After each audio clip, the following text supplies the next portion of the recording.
خانم ها آقایان، سلام بر شما. 28 مرداد شما هر کجایی که هستید به شادکامی، تندرستی و نیکبختی.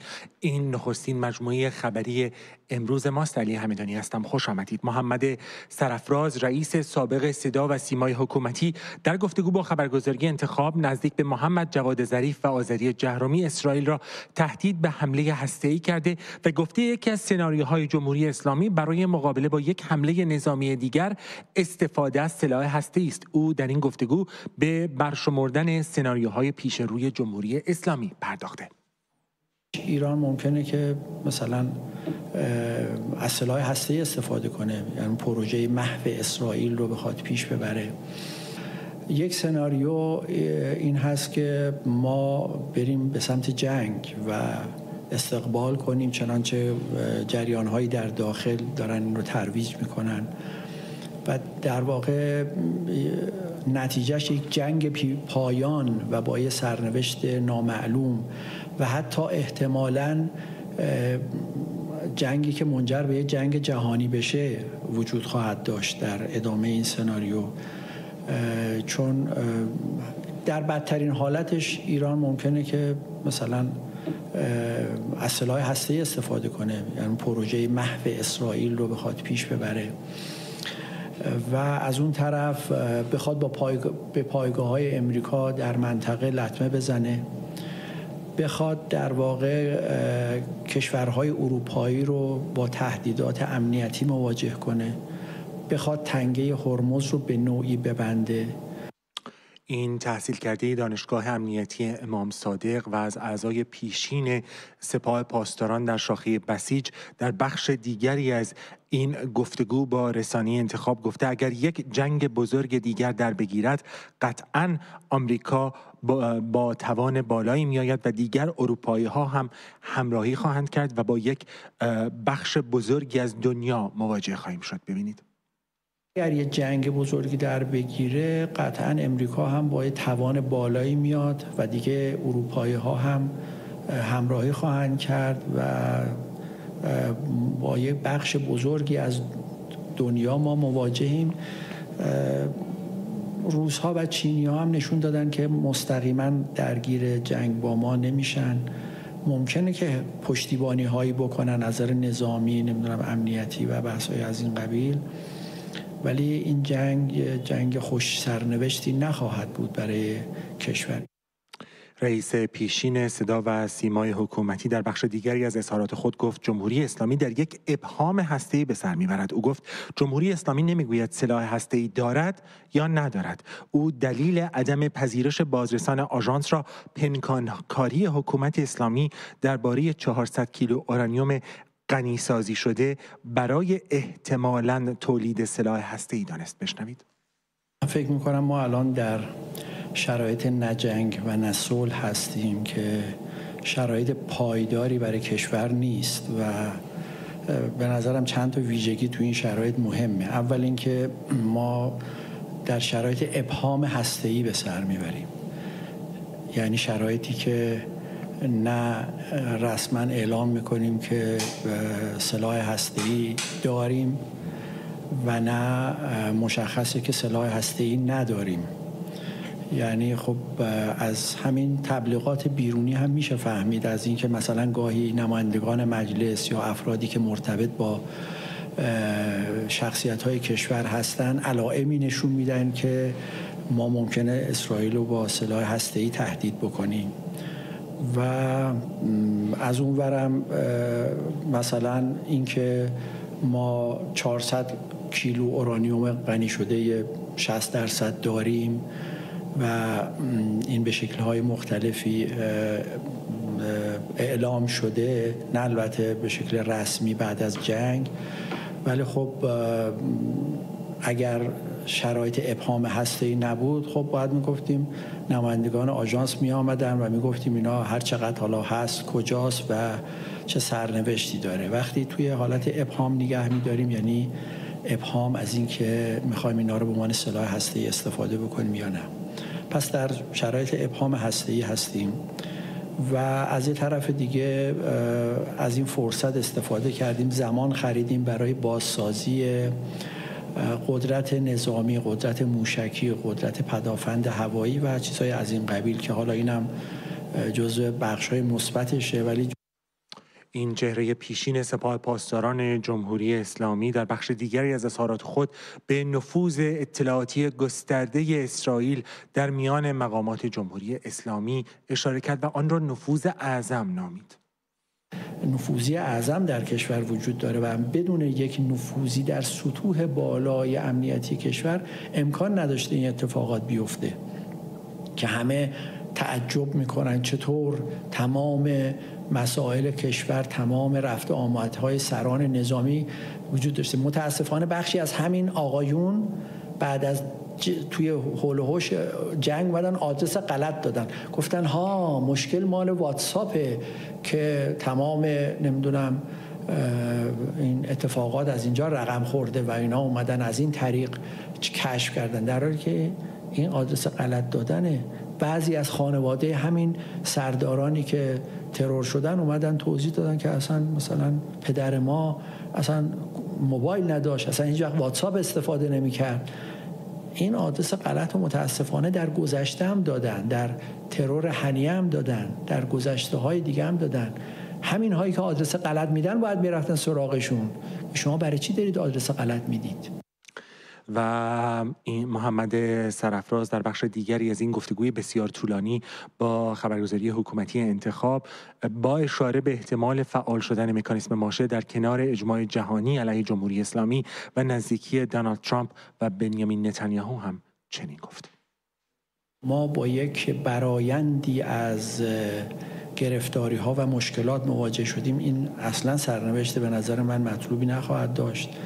من در آذر ماه سال گذشته در مصاحبه کردم همین شرایط امروز رو پیش بینی کرده بودم، گفتم ما با مشکلات و بحران‌های اقتصادی و داخلی مواجه هستیم، در این حال اسرائیل میخواد حمله کنه، در این حال ترامپ اومده و تحت فشار قرار خواهد داد ایران رو، در این حال اروپایی‌ها دنبال مکانیزم ماشه و اسنپ بک هستند در بحث هسته‌ای و اینها وقتی به هم تقاطع پیدا میکنه و تجمیع میشه ما به نقطه خطرناکی میرسیم و باید راه چاره بیاندیشیم. خب اون موقع من گفتم ولی راه چاره‌ای نیندیشیدن برای این و ما قدم به قدم به این مرحله نزدیک شدیم. این اظهارات در حالی بیان می شود که روز گذشته یحیی رحیم صفوی مشاور رهبر حکومت اسلامی و محمد رضا عارف معاون رئیس جمهوری حکومت هر دو از احتمال یک جنگ قریب الوقوع صحبت کردند. رحیم صفوی گفته بود که جمهوری اسلامی برای جلوگیری از حمله اسرائیل خود دست به حمله بزند. به دنبال افزایش فشارها بر حکومت اسلامی به نظر می‌رسد درگیری‌های درون حکومتی در سایه نفوذ اطلاعاتی گسترده اسرائیل در میان مقامات حکومتی، تردید میان جناح‌های رقیب درون جمهوری اسلامی درباره یکدیگر را افزایش داده. روزنامه حکومتی کیهان، ارگان تبلیغاتی علی خامنه‌ای، در شماره امروز خود اصلاح طلبان درون حکومتی را مشکوک به کودتا علیه نظام نامیده و نوشته که بخش ساختارشکن و برانداز اصلاحات با خواسته‌های مقامات آمریکا و اسرائیل همسویی نشان می‌دهند. اصلاح طلبان درون حکومتی در بیانیه اخیر خود خواستار گفتگو با آمریکا و تعلیق برنامه غنیسازی اورانیوم در قبال رفع تحریم‌ها شده بودند. اصلاح طلبان در این بیانیه خود انجام تغییرات ساختاری را در جهت حفظ حکومت کلیدی دانسته بودند. اما به نوشته کیهان شریعت مداری موارد مطرح شده در بیانیه اصلاحات متفاوت از چیزی است که جمهوری اسلامی بر مبنای آن بنا نهاده شده و در صورت تن دادن به تغییرات مورد نظر این جماعت دیگر نمیتوان نام جمهوری اسلامی را بر نظام سیاسی حاکم بر ایران به کار برد. این روزنامه در شماره دیروز خود هم حسن روحانی و اصلاح طلبان درون حکومتی را ستون پنجم و سخنگوی بنیامین نتانیاهو دانسته بود. در خبر دیگر از ایران، لحظه به لحظه به شمار استان‌هایی که روز شنبه اول شهریور تعطیل خواهند شد اضافه می شود. بر اساس گزارش‌ها تا لحظه مخابره و تدوین این خبر، کرمانشاه، استان مازندران، استان مرکزی، استان آذربایجان شرقی، بوشهر، استان اصفهان، تهران، البرز، استانهای خراسان جنوبی، خراسان شمالی، استان یزد، استان کرمان، خوزستان و همینطور کردستان در غرب ایران روز شنبه اول شهریور تعطیل هستند. خبرگزاری‌های حکومتی گفتند استان‌های دیگر هم به این نام‌ها اضافه خواهند شد. همزمان سازمان هواشناسی ایران گفته یک موج گرمای تازه به این کشور وارد شده. اینها در حالی است که در روزهای گذشته گفته شد 3 سد اصلی در ایران به طور کلی خشک شدند و 12 سد زیر 10% ظرفیت خزانه خود آب دارند.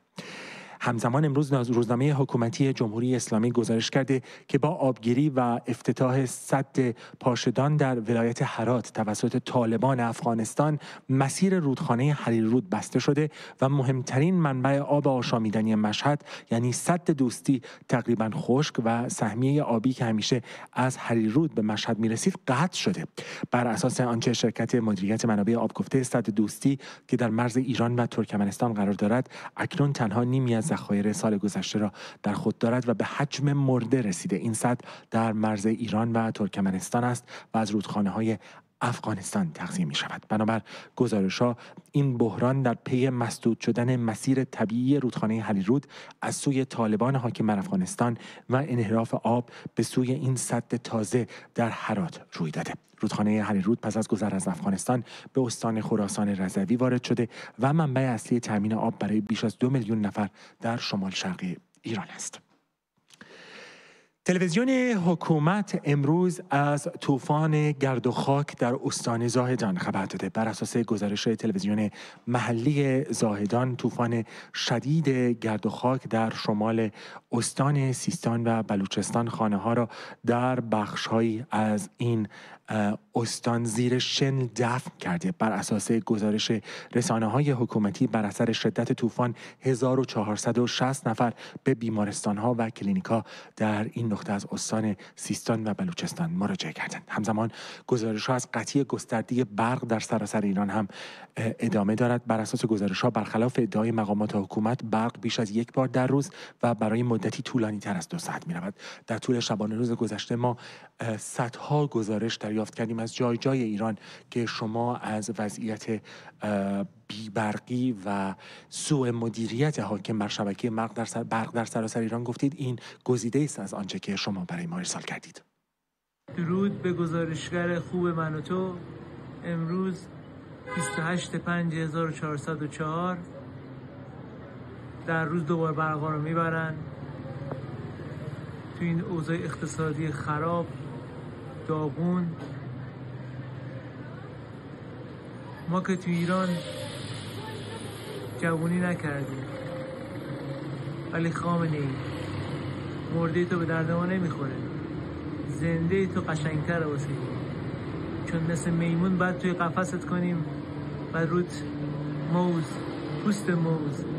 پوست نارگیل بریزیم که مردم ببینن و در آینده تاریخ لذت ببره.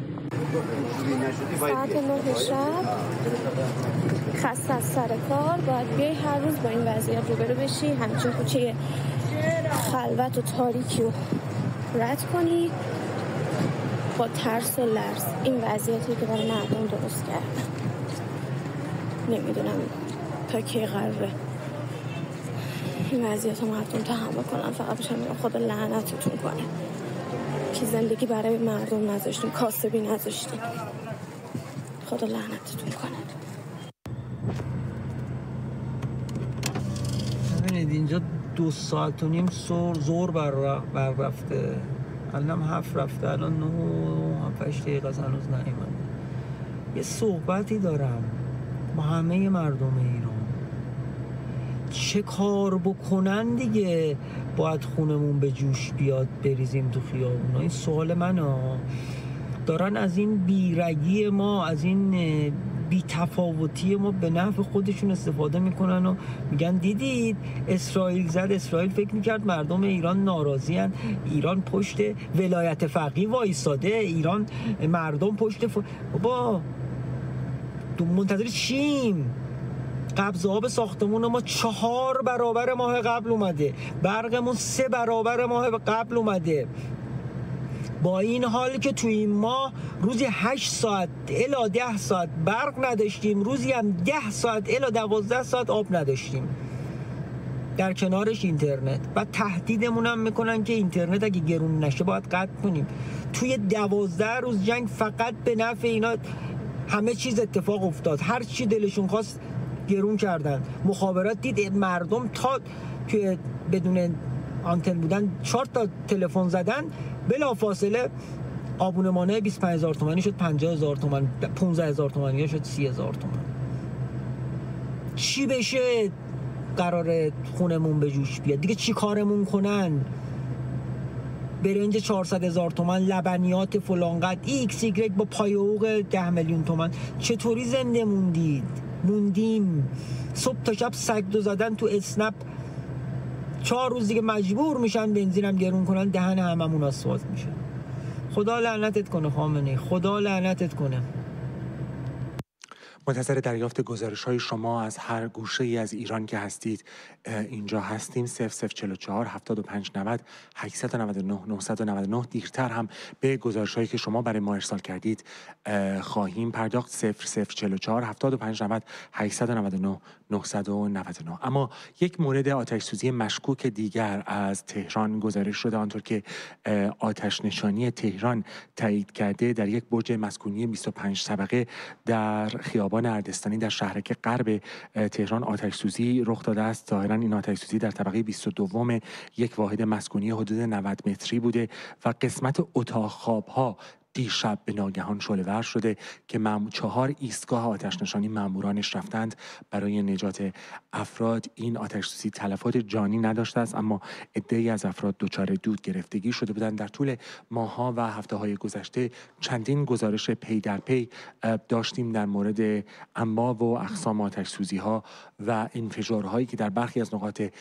ایران و از جمله تهران رخ داده است که حکومت دلیل این انفجارها رو نشت گاز عنوان کرده بود و به دلیل بی‌اعتمادی مردم به منابع خبری حکومتی و اظهار نظر مقامات حکومت، به ویژه بعد از جنگ 12 روزه با اسرائیل، همین باعث می شود که هر گونه حادثه‌ای از این دست با دیده ظن و تردید بهش مواجه بشن شهروندان. سفارت اتریش هم در تهران، این رو هم به شما بگم، اعلام کرده تمامی خدمات کنسولی این سفارتخانه تا اطلاع ثانوی به حالت تعویق درآمده.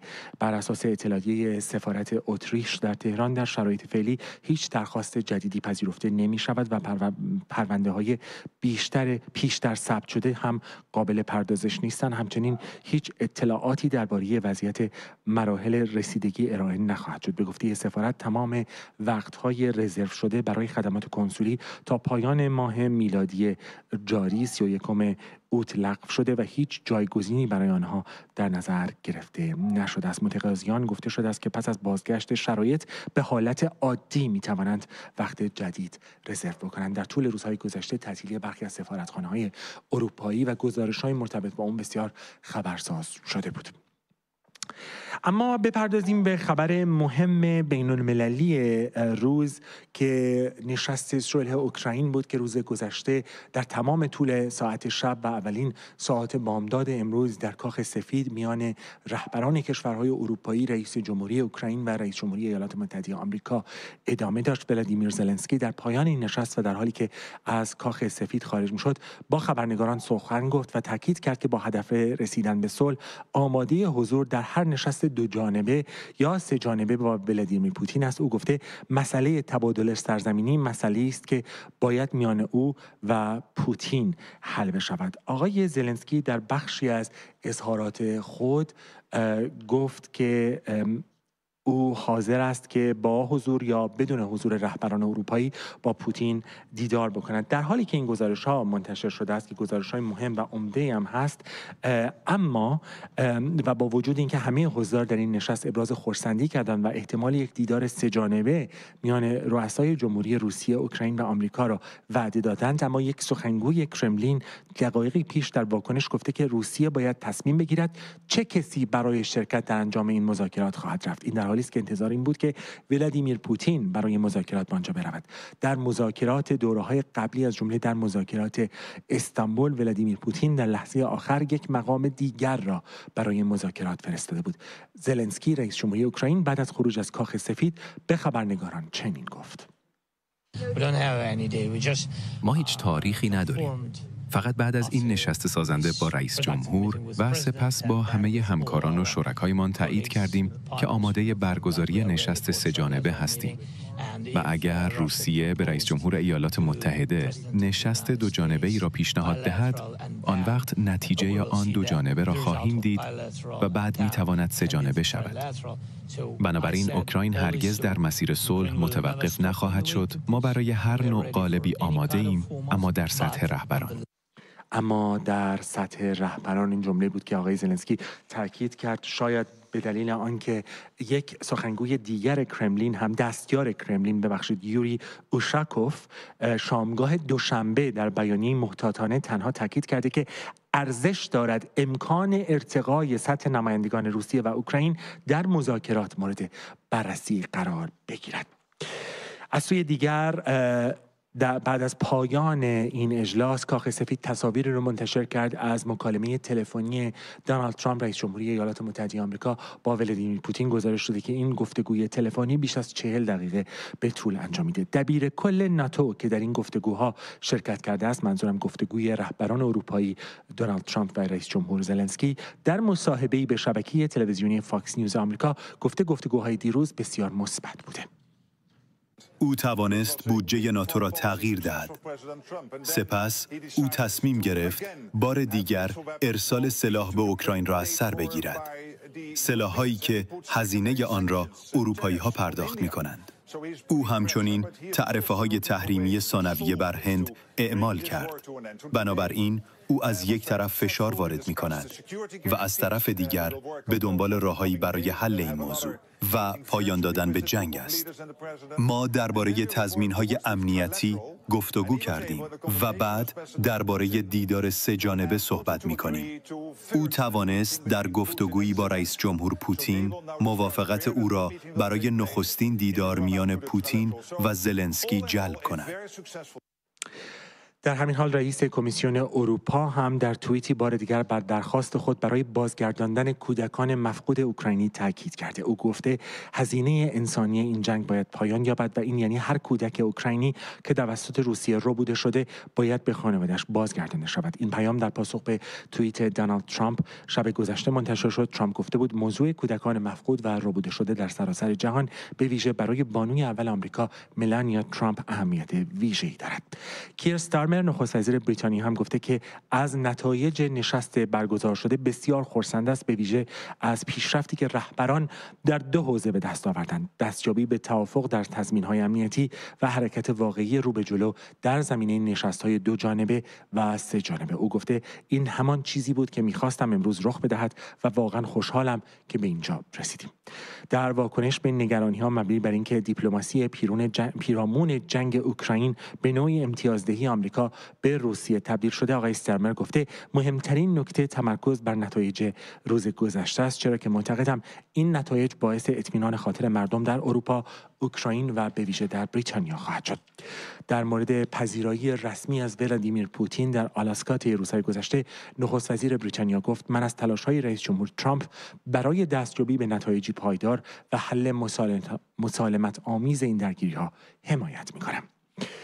فردریش مرتز صدر اعظم آلمان همچون دیگر رهبران اروپایی بعد از جلسه با دونالد ترامپ در کاخ سفید با خبرنگاران صحبت کرد. او گفته در مورد اینکه چه کسانی در تضمین‌های امنیتی مشارکت خواهند داشت کاملا روشن است که کل اروپا باید در این زمینه حضور داشته باشد. او همچنین به تاکتیک‌های مذاکره مسکو با کیف انتقاد کرد و گفت خواست روسیه که کیف بخش آزاد دانباس را واگذار کند از نظر مقایسه‌ای معادل آن است که آمریکا مجبور شود فلوریدا را واگذار کند.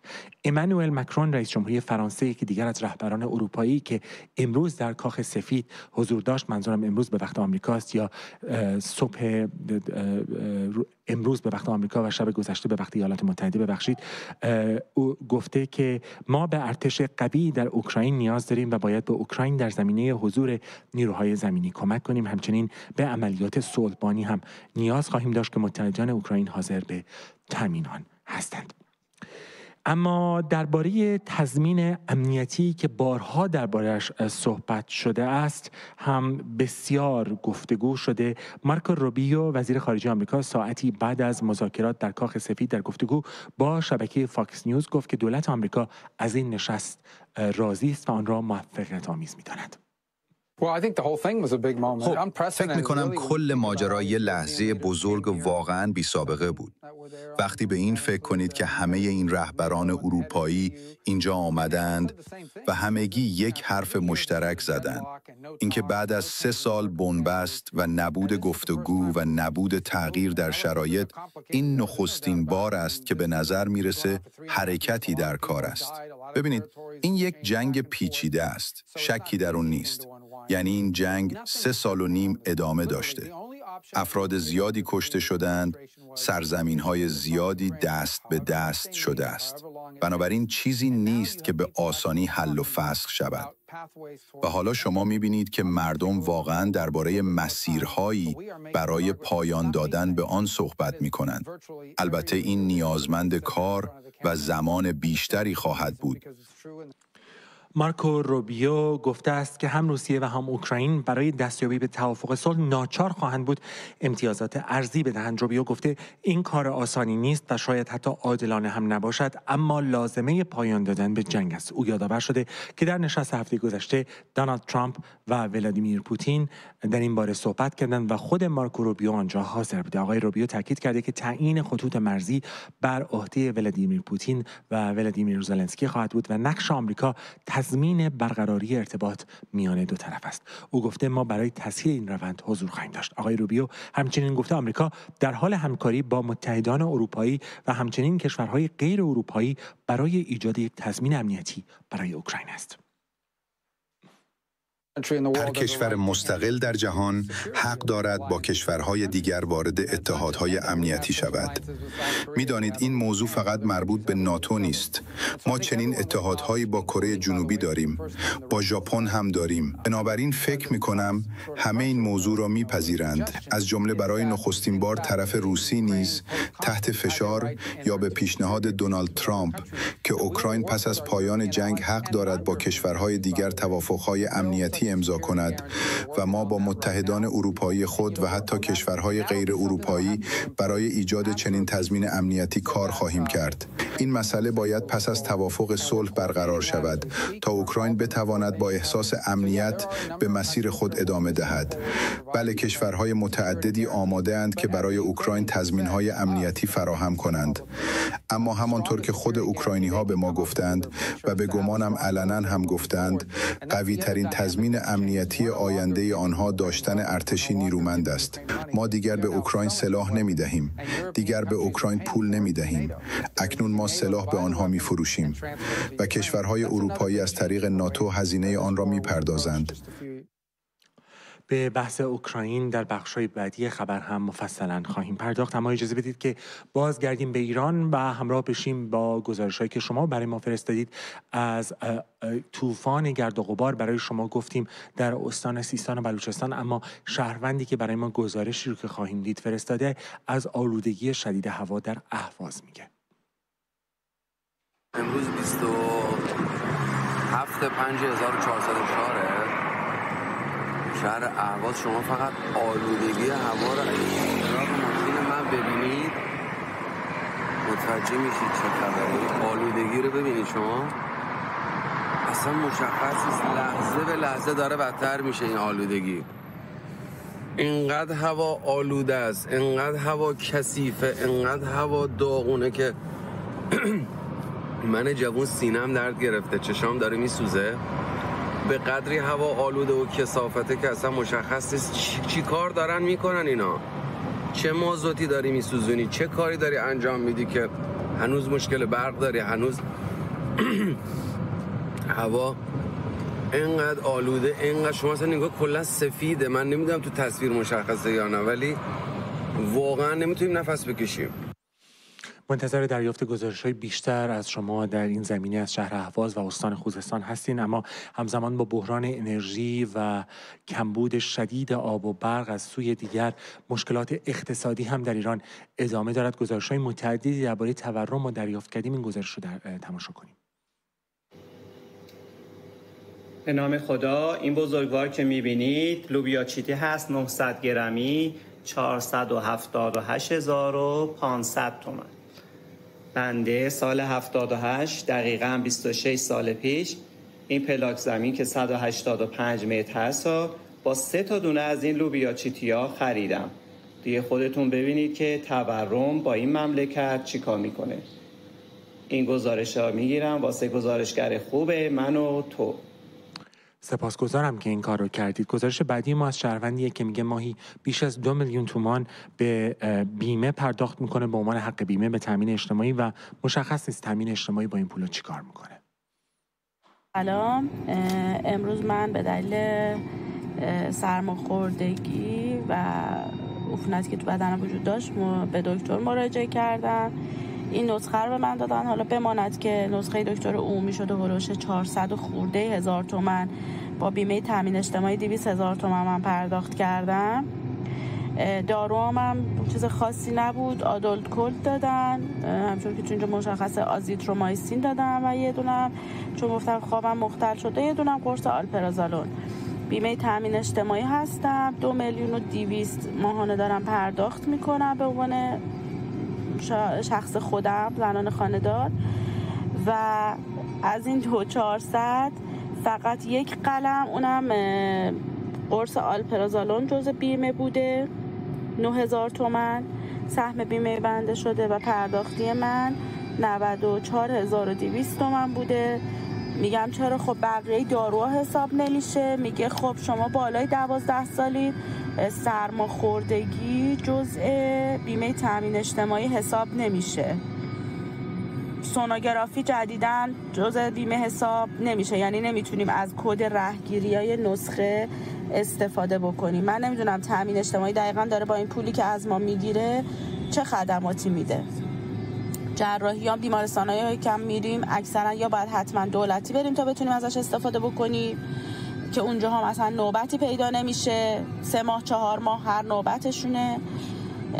بیمارستان‌های خصوصی هم که برین یا نیمه دولتی هم اونام اکثرا قرارداد با تامین اجتماعی ندارن. واقعا متاسفم برای تامین اجتماعی بابت خدماتی که ارائه نمیده، بابت ناکارآمدیش و این هزینه‌های هنگفتی که هر سال داره اضافه میکنه، بابت کاری که برای مردم انجام نمیده، بابت خدماتی که میتونه بده و انجام نمیده.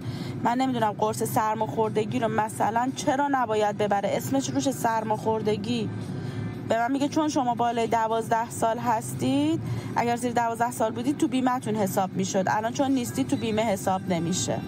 متاسفم واقعا.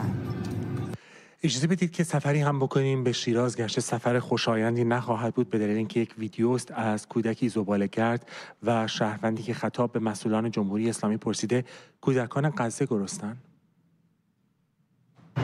نیم ساعته اینجا نشستم، این بچه تو این سن سال سرش تو زباله است. بعد شما میگین بچهای غزه از گشنگی دارن میمیرن. این اگه گشنه نیست، اگر نیازمند نیست، سرش توی زباله چی کار میکنه؟ جای این که بره بازی کنه، از تعطیلاتش استفاده کنه، کلاس زبان بره. اونقدر که به فکر بچه‌های غزه هستیم، به فکر ملت ایران بودین، الان این بچه توی این سن و سال سرش تو زباله نبود. شیراز 27 مرداد. و اجازه بدید که به زاهدان بریم و به یک بیمارستان دولتی. سلام، خسته نباشید. خدمت فالووران عزیز، آقای برنج که بیمارستان امام علی میدن، به نظرش من چقوق رسیر منم. امام علی زاهدان نگاه کن بابا، کم ترجیزی کنه که فکر مردم باشه. نگاه کن جیبه خود خشم پر منو مردم ها بیچاره. این ملو دوستان اصلا نیم پرس نیدیو غاشق بعد پرس کامل نگاه کن با حالا خورشت نگاه کن، خورشت دل زعفیه.